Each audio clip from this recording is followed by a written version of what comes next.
Quando eu assisti Shumatsu no Valkyrie, ou Record of Ragnarok, como ficou conhecido também, eu fiquei pensando por que não tinha deuses brasileiros. E já que eles não colocaram nenhum, pelo menos até agora, né? Custa nada a gente imaginar como seria um Shumatsu só de personagens brasileiros. Esse vídeo aqui eu fiz com a ajuda do chat lá da live, lá no site roxo. Meu nome deve estar aparecendo aí na tela. Se você quiser participar da próxima, é só seguir lá. E deu trabalho fazer esse vídeo aqui, então se você puder ajudar, já vai se inscrevendo aí e também deixando o like. Se você quiser me ajudar ainda mais, você pode usar o botão valeu, que tá aí embaixo, e me doar qualquer quantia, ou também se tornar membro do canal, que aí você tem acesso antecipado aos vídeos e ao Discord do canal. Para as lutas não ficarem muito aleatórias, a gente escolheu personagens históricos do Brasil e também deuses que são meio parecidos com aqueles do anime, ou pelo menos eram pra ser, né? E no caso do anime, ou do mangá, seja lá qual você prefere, a primeira luta foi do Thor contra o Lubu, e a nossa luta brasileira ficou assim.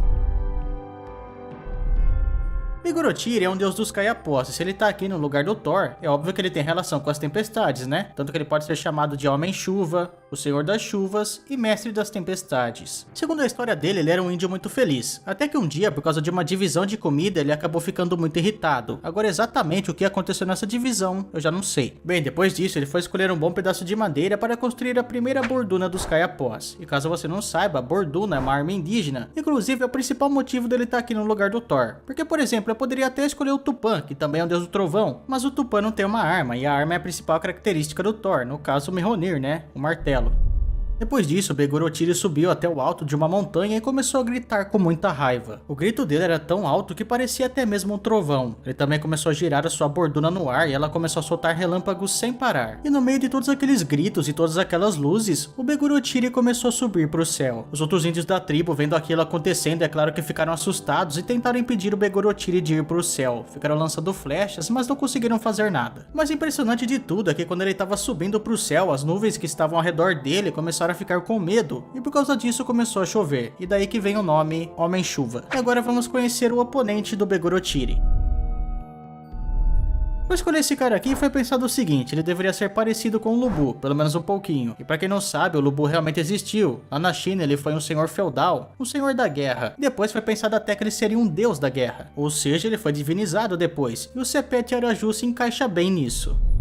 O Sepé era o chefe indígena do povo das Sete Missões. Só que a região dos Sete Povos acabou sendo envolvida em uma troca, lá em 1750, no Tratado de Madrid. Nesse acordo, Portugal daria para a Espanha a colônia de Sacramento, e eles receberiam em troca a região dos Sete Povos. Só que nesse acordo também dizia que os indígenas da região tinham que sair dali. É claro que isso daria problema, os indígenas então começaram a se preparar para a guerra. Quem comandava o exército dos Sete Povos era o Sepet Araju, inclusive ele já teve até mesmo um pequeno cargo no exército espanhol, que era o alferes. Ele sabia ler, escrever e tinha um baita treinamento militar. Os guaranis começaram muito bem a guerra, eles foram empilhando vitórias, até que no finalzinho eles começaram a tomar umas derrotas, e aí acabaram dizimados. O Sepé morreu em combate, mas como não acharam o corpo dele, diz uma lenda que ele subiu direto aos céus. A segunda luta do anime foi Zeus e Adão, e aqui já não foi difícil fazer a luta, até porque só de eu achar o correspondente do Zeus, eu já achei do Adão. Aqui não tinha como ser outro, né? Apesar do Tupã ser bem mais poderoso que o Zeus, até porque o Zeus nunca criou o mundo, eles são bem semelhantes. O Tupã é o mais famoso, o deus brasileiro, e o principal do panteão Guarani. Aqui eu vou dar uma resumida sobre o Tupã, até porque eu já falei dele várias vezes aqui no canal. Caso você queira um vídeo mais completo, eu vou deixar um aqui no card e na descrição também. A principal diferença de Zeus e Tupã, eu acho que seria... Bem, Zeus é deus do trovão, certo? O Tupã também, mas além disso, ele é a personificação do próprio trovão. Além do óbvio, é claro, tipo, Tupã criou o mundo e tudo mais. Mas nesse caso também tem outras lendas que ele teria criado o mundo com a ajuda de outros deuses. Mas o importante aqui é que ele também criou os humanos, e é aí que vem o oponente dele. O Adão e Eva da mitologia Guarani são a Cipave e o Rupave. Os dois foram criados por Tupã, mas na hora de escolher o nome mesmo, a Jaci participou. Foi ela que escolheu o nome da Cipave, que significa a mãe do povo, e o Tupã do Rupave, que significa o pai do povo. Esses dois foram os responsáveis por cuidar de toda a fauna e toda a flora da América do Sul, além de, é claro, ter a obrigação de povoar o mundo. Inclusive, nessa parte, os dois capricharam muito bem, viu? Porque eles tiveram 3 filhos e um bando de filhas espalhadas por aí. O primeiro filho deles era o Tomé Arandu. Era considerado um grande sábio sábio e o profeta do povo. O segundo filho era o Marangatu, que era um grande líder, muito generoso e muito bondoso. Mas tinha o terceiro filho, que era o Japeuzá, e esse aqui saiu um pouquinho estragado, viu? Desde o nascimento dele diziam que ele era mentiroso, ladrão e trapaceiro. Ele sempre ficava tentando enganar as pessoas para conseguir alguma coisa. Mas depois o Japeuzá acabou morrendo afogado em um rio e foi ressuscitado como um caranguejo. E os caranguejos andam para trás por causa da maldição de Japeuzá. A terceira luta lá foi Poseidon e Sasaki, e aqui deu uma pegada, não por causa do Poseidon, né, porque Deus das Águas é o que não falta no Brasil, mas sim por causa do Sasaki, ele é um espadachim, e isso pra ter na história do Brasil é muito difícil. Mas o chat da live deu uma ideia, e eu acho que ficou bem legal. O Karamuru é um deus um pouco diferente na nossa mitologia, isso porque ele não tinha uma forma humana, mas sim uma forma de uma serpente ou de um dragão das águas. Ele poderia agir tanto para o bem quanto para o mal, ele não era um deus dos mares não, mas sim um deus dos oceanos. Para vocês terem uma ideia sobre o temperamento do Karamuru, uma certa vez o Tupã acabou ficando bravo com a humanidade, e o Karamuru simplesmente deu a ideia de fazer um dilúvio na Terra. Agora vamos ver o oponente do Karamuru.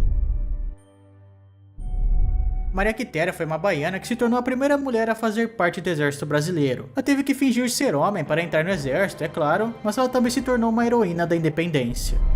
Aos 10 anos, a Maria perdeu a sua mãe, e ela que foi responsável por cuidar das suas irmãs. O pai da Maria se casou outras 2 vezes, e o relacionamento dela com a segunda madrasta não era muito bom. Isso porque a Maria era mais independente, e a madrasta não conseguia entender isso. A Maria Quitéria não sabia ler e nem escrever, mas ela sabia caçar, pescar e mexer com armas. Um certo dia, o governo da Bahia começou a recrutar alguns voluntários para a Guerra da Independência. A Maria Quitéria se interessou. Ela foi até pedir pro pai dela para ver se ele deixava, mas é claro que ela ouviu um não. Mas a Maria queria muito aquilo e para realizar seu desejo ela contou com a ajuda de 2 pessoas, a sua irmã, que era Teresa Maria, e o seu cunhado, que era o José Cordeiro. Ela pegou o uniforme do cunhado dela, vestiu, cortou o cabelo e se apresentou no exército como se fosse um homem. Então, com o nome de Soldado Medeiros, a Maria Quitéria se juntou ao batalhão dos voluntários do príncipe Dom Pedro. Só que o pai da Maria, é claro, acabou descobrindo tudo o que tinha acontecido e foi até o batalhão para falar que ela era uma mulher. Só que a Maria já estava lá fazia um tempo, ela já tinha demonstrado que ela tinha muita facilidade com armas, tinha uma boa disciplina e era muito esforçada. O major, vendo que ia perder um bom soldado, é claro que não deixou que ela saísse. Na verdade, foi bem o contrário, ela começou a usar o seu nome real mesmo, o Maria Quitéria, e mudou seu uniforme de masculino para um feminino. A notícia de que uma mulher tinha entrado para o exército se espalhou, e várias outras mulheres começaram a fazer a mesma coisa, se inspirando na Quitéria. E com isso ela acabou ganhando seu próprio batalhão. Esse batalhão não era pouca coisa não, viu? Eles participaram de vários combates. Ele esteve, por exemplo, na defesa da Ilha Maré, da Barra Paraguaçu, de Itapuã e de Pituba. Depois da declaração da independência, apesar de muita gente pensar que sim, os portugueses não pararam de atacar não, viu? Mais uma vez, o batalhão da Maria Quitéria acabou aparecendo, e ela junto com suas mulheres foram guerrear contra os portugueses lá no foz do rio Paraguaçu, que fica na Bahia. E em 1823, com finalmente, a derrota dos portugueses, a Maria Quitéria foi promovida a cadete e reconhecida como uma heroína da independência. Inclusive, o Dom Pedro I ainda deu para ela um título, que era Cavaleiro da Ordem Imperial do Cruzeiro. O Dom Pedro também escreveu uma carta para o pai da Maria Quitéria, explicando tudo o que tinha acontecido e que era para ele perdoar ela por ela ter fugido de casa. E mesmo a Maria Quitéria sendo uma heroína de guerra e tudo mais, ela acabou morrendo em 1853, sem ninguém lembrar disso.